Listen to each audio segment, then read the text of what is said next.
అన్యాయాన్ని ప్రశ్నించడం బీసీగా బీసీల రక్తం పంచుకొని పెట్టిన బిడ్డగా నా హక్కు, అది నేను మాట్లాడతా. ఇలా నీ వర్గాల రక్షణ కోసం నువ్వు సమగ్ర కుటుంబ సర్వే ఏది మొన్న చేసిన సర్వేని అడ్డం పెట్టుకున్నావు కదా, మరి నా వర్గాల హక్కుల కోసం, నా వర్గాల రిజర్వేషన్ల కోసం నేను కూడా మాట్లాడతా కదా. అదే చేసిన నేను. ఇవాళ కాంగ్రెస్ పార్టీని కాపాడాలంటే, కాంగ్రెస్ పార్టీని రక్షించాలంటే ప్రజల్లో క్లారిటీ ఉండాలి. మనం సర్వే చేస్తే 90 ఏళ్ల తర్వాత సర్వే చేసినా మీరు చెప్తే సప్పట్లు పాలాభిషేకం చేసినోడు లేండి. బీసీ వర్గాలు ఎవరు నమ్మలే. పైగా మొన్న మాట్లాడి నన్ను దోషిగా నిలబెట్టిరు, విలన్ చేసిరంటే విలనే అంటారు. ఆ విషయంలో విలనే అంటారు. ఆ విషయంలో సమాచారం అయితే పక్కా లెక్కలే అయితే ముఖ్యమంత్రి గారు ఆ సర్వేకు మీరు బాధ్యత వహిస్తారా? నాది బాధ్యత, దీని మీద డిబేట్కు నేను రెడీ అంటే నీ సర్వే తప్పని నిరూపిస్తా. నేను కూడా సూచనే చేసిన మీకు ఆ రోజు సరిదిద్దుకునే అవకాశం ఉంది, ప్రయత్నం చేయండి, తప్పు కాదనేటువంటి మాట చెప్పిన. మీరు ఒక తప్పు చేసి ఆ తప్పును కప్పిపుచ్చుకోవడానికి మళ్ళీ తప్పు చేసి, ఆ తప్పును కప్పిపుచ్చుకోవడానికి మళ్ళీ తప్పు చేసి, ఇవాళ సమగ్ర కుటుంబ సర్వే ద్వారా, కుల సర్వే ద్వారా ఓసీల పాపులేషన్ పెరుగుతుంది. 2011లో మనమే చేసినాం కదా సెన్సస్. ఆ రోజు తెలంగాణ రాష్ట్రంలో జనాభా 44 లక్షలు ఉంటుంది. 44 లక్షలు ఉంటుంది. ఇది ఎట్లా సాధ్యం? ముస్లింలు ఎవరు పిల్లలు మధ్యలో సమగ్ర కుటుంబ సర్వే వదిలేద్దాం, కేసీఆర్ చేసింది. మన సర్వే ఎక్కడ పొందం లేదు కదా. మరి అటువంటప్పుడు ముఖ్యమంత్రి గారు మీరు బాధ్యతాయుతమైనటువంటి పదవిలో ఉన్నారు. ఈ బీసీలకు న్యాయం జరిగే విషయంలో ఏమైనా పొరపాట్లు జరిగితే మళ్ళీ సరిదిద్దుకోండి అని చెప్పి సూచన చేస్తా ఉన్నాము. మళ్ళీ సరిదిద్దుకుంటే తప్పేమీ కాదు. ఇవాళ తీన్మార్ మల్లన్న సర్వేను వ్యతిరేకించిందంటే నేను కాంగ్రెస్ పార్టీలో చేరడానికి ఒకే ఒక్క కారణమని చేరేటప్పుడు కూడా చెప్పినా, మా కళలను లెక్క పెడతా అంటుడు, క్యాప్టెన్సన్ చేస్తా ఉంటుండు, మాకు 42% రిజర్వేషన్ ఇస్తా అంటుండు రాహుల్ గాంధీ గారు అని చేరినాం. ఆయన ఆలోచన మేరకు, రేవంత్ రెడ్డి గారి పిలుపు మేరకు కాదు కదా నేను చేరింది, ఆయన ఆలోచన మేరకు చేరినాం. అదే నాయకుడు రాహుల్, ఓ బీసీ నాయకులారా, బీసీ ఎంపీలారా, మీకు అన్యాయం జరుగుతుంటే మీరు మాట్లాడరా అని చెప్పిండు. మరి ఆయన చెప్పిందే నేను చేస్తా ఉన్నా, ఆయన చెప్పిందే నేను చేస్తా ఉన్నా. చేస్తున్నటువంటి సందర్భంలో బీసీ పడతా ఉంది, బీసీలందరిని ఐక్యం చేస్తా ఉన్నారు, దీన్ని ఎట్లయినా అణచివేయాలనేటువంటి ఒక కార్యక్రమం చేస్తా ఉన్నారు. ఈ చరిత్ర ఇటువంటి వాళ్ళని కొన్ని వందల మందిని చూసింది ఈ గడ్డ, ఈ నేల. అందరం ఎల్లకాలం భూమి మీద బతకడానికి రాలే. ఇవాళ మనం ఒక పని చేస్తే తరతరాలు గుర్తుండాలి. గా బీపీ మండల్ గారు చేసిన పని, గా జయశంకర్ సార్ చేసిన పని, వాళ్ళు చేసిన పని తరతరాలు గుర్తుంటది. ఇప్పుడు మీరు పని చేస్తే మీ మంత్రులకే మీ పేరు యాదకి వస్తలేదా? అందుకోసమే ముఖ్యమంత్రి గారు ఇది మిమ్మల్ని పరిపాలన చేయమని అప్పగించినటువంటి సందర్భంలో మీరు తీసుకున్న నిర్ణయం తప్పని చెప్పిన. తీన్మార్ మల్లన్న తగలబెట్టింది కులగణన సర్వే రిపోర్టు తగలబెట్టిన నేను. ఇలా తీన్మార్ మల్లన్న ఏం చేసిండో 2010 గాంధీ గారు కూడా అదే చేశాడు. Manmohan Singh government, UPA 2 government తీసుకొచ్చిన ఆర్డినెన్స్ చింపి చెత్తగుట్టలో బారేసిండు. ఇలా నేను చేసింది గదే. మన నాయకుడు రాహుల్ గాంధీ గారేమో మీరు నోరు విప్పండి, మీకు అన్యాయం జరుగుతుంది అంటాడు. ఇక్కడనే మీరు నోరు మూయిస్తా ఉన్నారు బీసీలై. ఇలా బీసీ నాయకులు మాట్లాడితే కోమటిరెడ్డి వెంకటరెడ్డి కో న్యాయం, రాజగోపాల్ రెడ్డి కో న్యాయం, వాళ్ళైతే చిన్నగానే తిట్టిరా నిన్ను. నేను మిమ్మల్ని అన్నది కూడా లేదు. మళ్ళా మీరు చేసిన కార్యక్రమాన్ని వ్యతిరేకించిన, ప్రభుత్వ నిర్ణయాన్ని వ్యతిరేకించిన,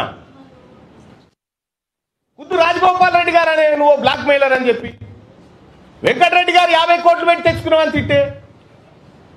అంటే అంతర్గత ప్రజాస్వామ్యం అనేది కాంగ్రెస్ పార్టీలో అగ్రవర్ణాలకు ఉంటుంది కానీ అణగారిన వర్గాలకు ఉండదా? ఇవాళ మీరు ఏం చేయదలుచుకున్నారు కాంగ్రెస్ పార్టీ? ఈ కాన్స్టిట్యూషన్ ఏం చెప్తా ఉంది? Constitution of all India Congress party constitution ఏం చెప్తా ఉంది? కనీసం ఏమన్నా బుర్రునోడున్నాడా? ఇది చదువుకున్నాడా? ఇందులో ప్రభుత్వ నిర్ణయాన్ని వ్యతిరేకిస్తే పార్టీ నిర్ణయాన్ని ధిక్కరించినట్టు అని ఎక్కడ ఉందా? చూపెట్టరు.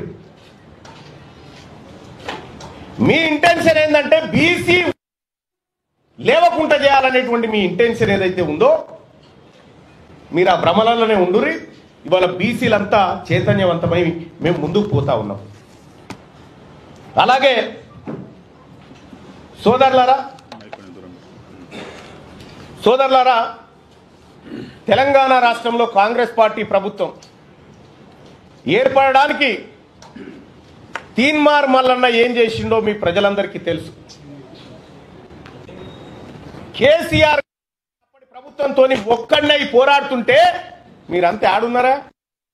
కాంగ్రెస్ పార్టీ లెక్క ఏరుతా ఉంటే ఆ రోజు క్యూ న్యూస్ వేదిక కాంగ్రెస్ పార్టీ కార్యకర్తలకు మరో గాంధీ భవన్ అయింది కదా. మీరు ఆడమన్నారు అప్పుడు? ఏడున్నారు మీరంతా?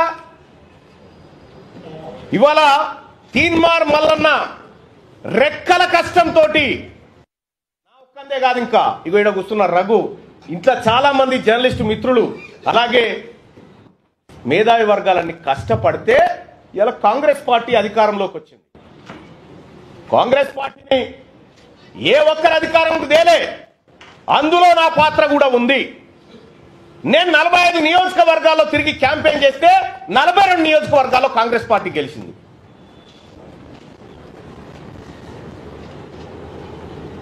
తీన్మార్ మల్లన్న ఏం చేసింది కాంగ్రెస్ పార్టీ కంటే నువ్వు కూర్చున్న కుర్చీ పునాది వాడడానికి నేను తీన్మార్ మల్లన్న కూడా కారణం. మరి మీకు జీర్ణించుకోలేక 2028లో బీసీ ముఖ్యమంత్రి అంటే మీకేమైనా ఇబ్బంది అవుతా ఉందా? మీకు ఇబ్బంది అయితే మేమేం చేయలేము. కానీ మా లక్ష్యం ఒకటే, 2028లో ఖచ్చితంగా తెలంగాణ రాష్ట్రానికి బీసీ ముఖ్యమంత్రి అయ్యి తీర్చరు. ఇది మా బీసీలుగా మేమందరం చేసుకుంటున్నటువంటి శపథం. పాపం అంజన్ కుమార్ యాదవ్ మాట్లాడిండు, హనుమంతరావు గారు మాట్లాడితే party line దాటొద్దు. Komatireddy Venkatareddy video ఇప్పుడు ఎవరు నాకు పంపితే చూసినా ఏమంటాడు ఆయన? చిత్తబుడ్డల వారేసిన వాళ్ళ షోకాల నోటీసు నాకు ఇస్తారా అని చెప్పని అంటా ఉన్నాడు. నేను చెప్తా ఉన్నా, మీ షోకాజ్ నోటీసులకు నేను రిప్లై ఇచ్చేంత, లేకపోతే మీ సస్పెన్షన్లకు భయపడేంత పిరికి రక్తంతో పుట్టలే. నేను బీసీ ఓడిగా గర్జించే బిడ్డగా మీ పిల్లిగాన్ రింపులకి ఇక్కడ భయపడేటోడు ఎవడు లేడు. ఇలా కాంగ్రెస్ పార్టీని అడ్డం పెట్టుకొని అధికార పార్టీని రక్షించాల్సిన అవసరం ఉండే. ఏం జరుగుతా ఉంది? 2023 డిసెంబర్లో ఎన్నికలు జరిగితే అక్కడి నుంచి మళ్ళీ 6 నెలల తర్వాత వచ్చిన పార్లమెంట్ ఎన్నికల వరకు కాంగ్రెస్ పార్టీ పరిస్థితికి ఏడుకొచ్చింది. 15 నెలల ఏ కాంగ్రెస్ పార్టీ కార్యకర్తలన్నా కనీసం సంతోషంగా ఉన్నాడా? ఇలా ఎస్, నేను చెప్తా ఉన్నా, నా గెలుపు కోసం, రాహుల్ గాంధీ గారి ఆశయం కోసం పనిచేసినటువంటి కాంగ్రెస్ పార్టీ కార్యకర్తలారా, మీ అందరికీ ఎప్పటికీ రుణపడి ఉంటా. ఇవాళ మీరు కార్యకర్తలను విస్మరిస్తున్నారు, పదవులు రాగానే మీరు వంచక తింటిరి. ఇంకా ఎంత దుర్మార్గం అంటే కార్పొరేషన్ పదవుల లిస్ట్ వేసిరు. ఆ కార్పొరేషన్ పదవుల లిస్ట్ లో మీరు చూడండి 30-33 వేస్తే అన్న జగ్గారెడ్డి గారి సతీమణికి ఒక కార్పొరేషన్ ఇచ్చిరు. అందులో ఏం రాసిరు ఎరికేనా? ఆమె పేరు ఏదో గౌడ్ అని రాసిరు, నిర్మలా గౌడ్ అని రాసిరు. ఎట్టిచ్చిన ఆమె నల్గొండ జిల్లా యాదాద్రి శోభారాణి గారు ఏమో, ఆమె రెడ్డి సామాజిక వర్గం, ఆమెకెట్టి కురుమ సామాజిక వర్గం తెచ్చినట్ట. అంటే మీరు పదవులు పంచుకొని 10 ఏళ్ల పాటు అధికారానికి దూరంగా ఉండి అహర్నిశలు కొట్లాడిన కాంగ్రెస్ పార్టీ కార్యకర్తలు కనీసం గుర్తించకుండా మీరు పప్పు బెల్లాల లెక్క పంచుకొని పోతా ఉంటే ఆ పార్టీ కోసం కష్టపడ్డటువంటి కాంగ్రెస్ పార్టీ కార్యకర్తలు ఎటుపోవాలా? ఏం కావాలా? అందుకోసమే ఒక్క కాంగ్రెస్ పార్టీ కాదు, అన్ని పార్టీల్లో ఉన్నటువంటి బీసీ బిడ్డలకు వాళ్ళకు అన్యాయం జరిగితే మేము మాట్లాడతాం, వాళ్ళ తరపున పోరాడతాం. ఇక రెండో విషయం, ముఖ్యమంత్రి గారు 6 నెలల కాలం అసెంబ్లీకి పార్లమెంటుకు ఇవాళ తీన్మార్ మల్లన్న కాంగ్రెస్ పార్టీ తీన్మార్ మల్లన్నను గెలిపించింది అనేటువంటి మాట, గెలిపించినాక గిట్లనే నా మాట్లాడేదని ఒక మాట నేను చెప్తా ఉన్నా. ఎవరు గెలిపించింది? తీన్మార్ మల్లన్న అసెంబ్లీ ఎన్నికల నుంచి పార్లమెంట్ ఎన్నికలు 6 నెలల కాలం ఉంటే నేను కంటెస్ట్ చేసినటువంటి వరంగల్, నల్గొండ, ఖమ్మం నియోజకవర్గంలో 5 పార్లమెంట్లకు 5 పార్లమెంట్లు గెలిపించుకోగలిగిన. మరి మీరు సార్ మీ సొంత మహబూబ్ నగర్ జిల్లాలోనే మీ అభ్యర్థి ఓడిపోయాడు. మీరు సిట్టింగ్ ఎంపీగా ఉన్న మల్కాజ్గిరిలో ఒక సీట్ రాలేదు. ఇవాళ మీరు కరెక్ట్ గా పనిచేసినంటే 6 నెలల పాటు కరెక్ట్ గా కాంగ్రెస్ పార్టీ విధానాల కోసం పనిచేసినంటే ఆ 8 సీట్లు కూడా కాంగ్రెస్ పార్టీకి వస్తే ఇవాళ నరేంద్ర మోడీ ప్రభుత్వమే లేదు కేంద్రంలో. పరోక్షంగా మీరు సహకరించుకుంటా ఇవాళ కాంగ్రెస్ పార్టీని ఖతం చేసేటువంటి ఉద్దేశంతో మీరు ముందుకు పోతా ఉన్నారు. మీరు పొండి మీ విధానాలు కూడా అర్థమవుతా ఉన్నాయి. నిన్నగాక మొన్న కాంగ్రెస్ పార్టీ ఎమ్మెల్సీ అభ్యర్థి నరేందర్ రెడ్డి గారు ఆయన ఎన్నికల ప్రచారానికి పోయి ఈయన గెలిచినా గెలవకపోయినా ఒకటే అని చెప్పి, ఈయన గెలిచినా గెలవకపోయినా ఒకటే అని చెప్పే, మరి నరేంద్ర మోడీ గారు బొమ్మ పెట్టుకున్నటువంటి బీజేపీ అభ్యర్థి అట గెలుస్తా ఉన్నాడు. ఇంకో టీచర్ ఎమ్మెల్సీ ఎన్నికల్లో భారతీయ జనతా పార్టీ ఒక బీసీ బిడ్డకు టికెట్ ఇచ్చి ఫస్ట్ ప్రియారిటీలో టీచర్ ఎమ్మెల్సీ గెలిచి ఆ ఇంపాక్ట్ తోటి పట్టభద్రుల ఎమ్మెల్సీ ఎన్నికలు కూడా గెలుస్తా ఉంది. మీరు జిల్లాలు మొత్తం ఈ మెదక్, ఆదిలాబాద్, నిజామాబాద్, కరీంనగర్ పిచ్చ తిరిగినట్టు తిరిగి ఎమ్మెల్సీ ఎన్నికలు ఏంది ఫలితం? ఇవాళ ఎందుకు తారు? ఇవాళ ఏడాది లోపలనే కాంగ్రెస్ పార్టీ పైన, ప్రభుత్వం పైన ఇంత వ్యతిరేకత ఎందుకు వస్తా ఉంది? ఆత్మ పరిశీలన చేసుకోవాలి కదా. ఇది మీరు చేసుకోకుండా ముఖం బాగలేక అద్దం వల్ల కొట్టుకున్నట్టుగా తీన్మార్ మల్లన్న సస్పెండ్ చేయడం ద్వారా మొత్తం బీసీ ఉద్యమం ఆగిపోతుందని, మొత్తం వ్యవస్థ అంతా కుప్పగూలుతుందని నేను ఒక్కనై కొట్లాడినప్పుడు ఒక బలమైన శక్తిగా కేసీఆర్ ఉన్న కాలంలో కొట్లాడిన, మీరు లేనప్పుడు వాళ్ళతోని కొట్లాడి గీడికి వచ్చిన ఆయన మేమే గెలిపించినాం. నన్ను గెలిపించిన మహబూబ్ నగర్ వంశీచంద్ర రెడ్డిని ఎందుకు గెలిపియలే? వంశీచంద్ర రెడ్డిని ఓడగొట్టింది మీరు గారా? ఇవాళ వంశీచంద్ర రెడ్డి సిడబ్ల్యూసి మెంబర్ గా ఉన్నాడు, ఇక్కడ వ్యవహారాన్ని ప్రతిదీ అధిష్టానానికి చేరవేస్తాడని కుట్రవన్నీ ఓడగొట్టి నీ మనిషి చామల కిరణ్ కుమార్ రెడ్డిని పెట్టి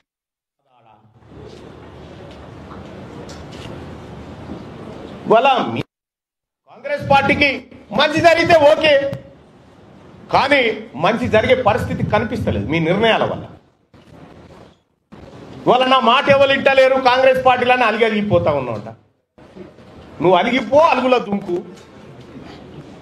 కానీ ఒక మాట చెప్తా ఉన్నా ముఖ్యమంత్రి గారు, ఈ కులగణన విషయంలో కానీ నా సర్వే, నా కథ అది పక్కకు పెట్టండి, ఏది నా సస్పెన్షన్, ఈ కులగణన విషయంలో కానీ 40 రిజర్వేషన్ల విషయంలో కానీ 42 కాంట్రాక్టులు బీసీ కాంట్రాక్టర్లకు ఇవ్వడంలో కానీ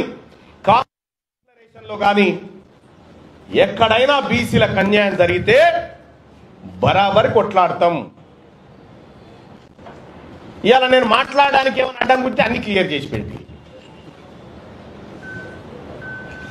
కాబట్టి ముఖ్యమంత్రి గారు ఈరోజు కూడా మేము సూచన చేయదలుచుకున్నాం. నన్ను సస్పెండ్ చేస్తే నాకే ఇబ్బంది లేదు, ఎందుకంటే తీన్మార్ మల్లన్న గత ప్రభుత్వం మీద కొట్లాడి వందల రోజులు జైలు జీవితాన్ని గడిపినటువంటి వాడిని నేను. ఇప్పుడు నీ పక్క పంటున్న వాళ్ళు ఎవరు జైల్లో లేరు, ఒక కేసు కూడా లేదు వాళ్ళ మీద. అధికారం రాగానే దగ్గరికి వచ్చి కూర్చున్నాం. మరి మేము ఎట్లా ఊరుకుంటాం? రేపు పొద్దున ఖచ్చితంగా గ్రామ గ్రామాన బీసీ వాదాన్ని తీసుకుపోతాం, బీసీ ప్రజలను చైతన్యవంతం చేస్తాం. ఇప్పటికే ఎమ్మెల్సీ ఎన్నికల్లో బీసీల సత్తా 50 సంవత్సరాల క్రితం పుట్టిన పిఆర్టీయు, 54 సంవత్సరాల క్రితం పుట్టిన యూటీఎఫ్, బీసీ వాదం ఇలా 5200 ఓట్లు సంపాదించడం, 0 to 5200 ఓట్లు సంపాదించడం అంటే ఇది బీసీలలో వచ్చినటువంటి చైతన్యం. ఇలా మా సోదరుడు ప్రసన్న హరికృష్ణ ఇలా మీకు గెలిచేటోళ్ళని ఎంత గుంజి కూర్చుండబెట్టిండు. మీతో సమానంగా పోటీ పడతా ఉన్నాడు. 125 ఏళ్ల కాంగ్రెస్ పార్టీ చరిత్ర, 45 ఏళ్ల బీజేపీ చరిత్రకు ఒక బీసీ బిడ్డ తలగొరిగి పెడతా ఉన్నాడు. ఇలా బీసీ వాదం తెలంగాణ రాష్ట్రంలో బలపడ్డ సూచనలు, మరింత బలీయ శక్తిగా మారుతున్న బీసీ వర్గాలను చూసి మీకు అక్కసు ఉంటే మేమేం చేయలేం. కానీ ఒకటైతే సత్యం, మేమింకా మీ మోచేతి నీళ్లు తాగి బ్రతికే పరిస్థితిలో లేము, ఉండం కూడా. రేపటి నుంచి బీసీలకు దక్కిన వాటా ఎంత, దక్కుతున్నదెంత, మా భూములు ఎన్ని పోతా ఉన్నాయి, మాకిచ్చిన సంపద ఎంత, మా ఉద్యోగాలు ఎంత, మీ ఈడబ్ల్యూఎస్ కోటా ద్వారా 25,000 ఉద్యోగాలు దొంగతనంగా ఎత్తుకపోయిన లెక్కలు ప్రతిదీ బయట పెడతాం, మా ప్రజల్ని చైతన్యవంతం చేస్తాం. వాళ్ళ తీన్మార్మలన సస్పెండ్, ఈ మేమందరం కష్టపడి సాధించినటువంటి కాంగ్రెస్ పార్టీ ప్రభుత్వాన్ని కూర్చోబెట్టి దాంట్లో కుర్చీలో కూర్చొని రేపు పొద్దుగాల కాంగ్రెస్ పార్టీని ఖతం చేస్తేనే నీకు ఇంకోటి అంటే కూడా ఆ పని కూడా చేసిపోతారు. మీరు బతకాలని కోరుకుంటున్నాం ప్రజాస్వామ్య దేశంలో. కాబట్టి సోదరులారా, మేము అన్నిటికి కూడా రిప్లై చేయడానికి సిద్ధంగా ఉన్నాం. ఈ సోమాజిగూడ ప్రెస్ క్లబ్ నుంచి నేను సవాలు విసురుతా ఉన్నా, కులగణన లెక్కలు తీసుకొని ఎవరు వస్తారో రవి, అవి తప్పని నిరూపించడానికి మీ తీర్మానాలన్నా సిద్ధంగా ఉన్నాం. Thank you.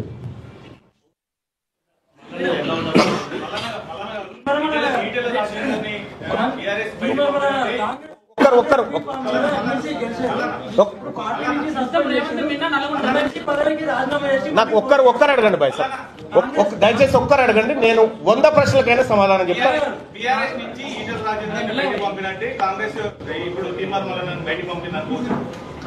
అంటే ఈటల రాజేందర్ గారు పోయి ఎన్నికల్లో కంటెస్ట్ చేసి భారతీయ జనతా పార్టీలో చేరి ఆయన రాజకీయం చేస్తూ ఉన్నాం. నేను ఏదో పార్టీలో నేను బీసీ మూవ్మెంట్ నడపడానికి చూస్తూ ఉన్నాం.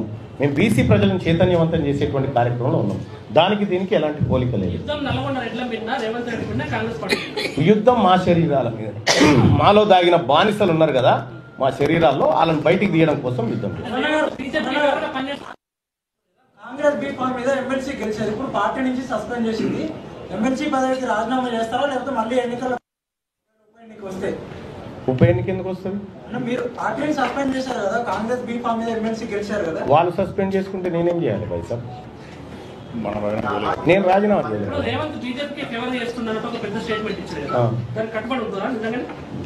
బరాబర్ కట్టుబడి ఉంటాం. ఇప్పుడు ఇదే మహబూబ్ నగర్ పార్లమెంటు సెగ్మెంట్ పరిధిలో అసెంబ్లీ ఎన్నికల నాడు,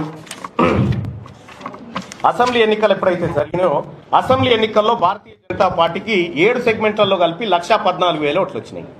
పార్లమెంట్ ఎన్నికల నాటికి 6,05,800 ఓట్లు వచ్చినాయి. అంటే 5 లక్షల ఓట్లు 6 నెలల్లో భారతీయ జనతా పార్టీకి పెరగడం జరిగింది. సేమ్ మల్కాజ్గిరి సెగ్మెంట్ పరిస్థితి అదే. కాబట్టి పరోక్షంగా పట్నం ఫ్యామిలీని తీసుకొచ్చి పరిచయం లేని మల్కాజ్గిరిలో నిలబెట్టి నువ్వు ఏం చేయాలనుకుంటున్నావు? తద్వారా కాంగ్రెస్ పార్టీ కార్యకర్తలు లేరా? కాంగ్రెస్ పార్టీ మొత్తం జీవితాలను త్యాగం చేసినటువంటి బిడ్డలు అనేక మంది ఉన్నారు కదా, వాళ్ళని ఎందుకు పెట్టలేకపోయినావు? అటు క్లియర్ అయిపోయింది, మల్కాజ్గిరి ఇటు క్లియర్ అయిపోయింది, మహబూబ్ నగర్ అటు క్లియర్ అయిపోయింది. ప్రాబ్లం రేవంత్ రెడ్డి నల్గొండ రెడ్డి తప్ప కాంగ్రెస్ పార్టీ కాదు. కాంగ్రెస్ పార్టీ మీద ప్రేమ ఉంది. ఇంకా ఒక విషయం చెప్తా ఉన్నా, కాంగ్రెస్ ఇప్పటికి నమ్ముతా ఉన్నాం, రాహుల్ గాంధీ గారు కులగణన దేశవ్యాప్తంగా చేస్తా అంటున్నారు.